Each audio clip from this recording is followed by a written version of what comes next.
Let's go to CTV's Colton Praill with more for us on that this morning. Colton, good Monday morning to you. So set the scene for us what this week could possibly look like for the Prime Minister.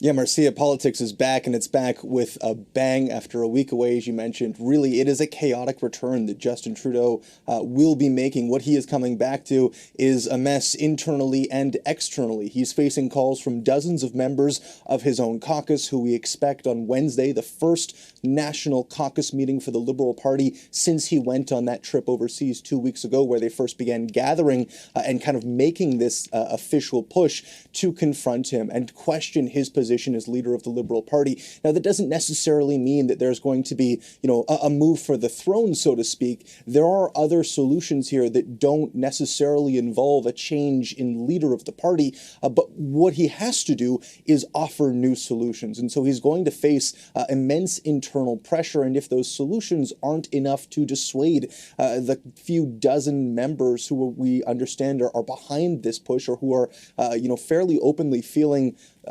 disgruntled about the political fortunes that the Liberal parties and that they as MPs are witnessing and are experiencing at this point in time, well, then he is going to be in a very difficult position where a large chunk of his party and a large chunk of his caucus is actively displeased with him, or potentially even considering their own future rather than the parties themselves. We're already seeing some of that play out to a certain extent. We had 4 more senior cabinet ministers say that they won't be seeking re-election last week. On top of that, you've had for several weeks now conversations about the need for a cabinet reshuffling. We saw this in the past when 2 other cabinet ministers announced that they wouldn't seek re-election. We saw, for example, Pablo Rodriguez's portfolio shifted off over towards Anita Anand, but with 4 new cabinet ministers saying that they're not going to seek re-election, or news that they won't be seeking re-election, it suddenly requires a much more full-throated cabinet shuffle. And so when that actually comes is also going to be crucial. That's something that his party and the PMO are going to have to consider when they think about what sort of message of change they're going to bring forth to caucus on this Wednesday.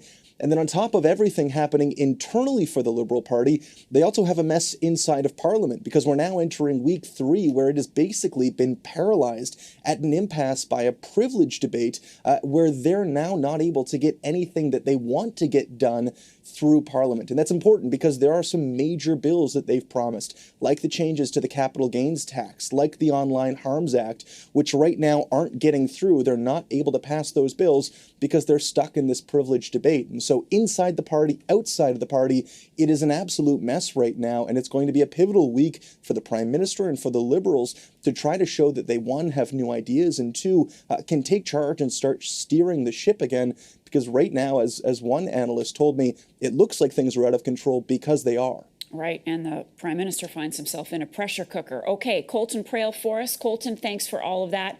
We'll check in with you later this morning for more.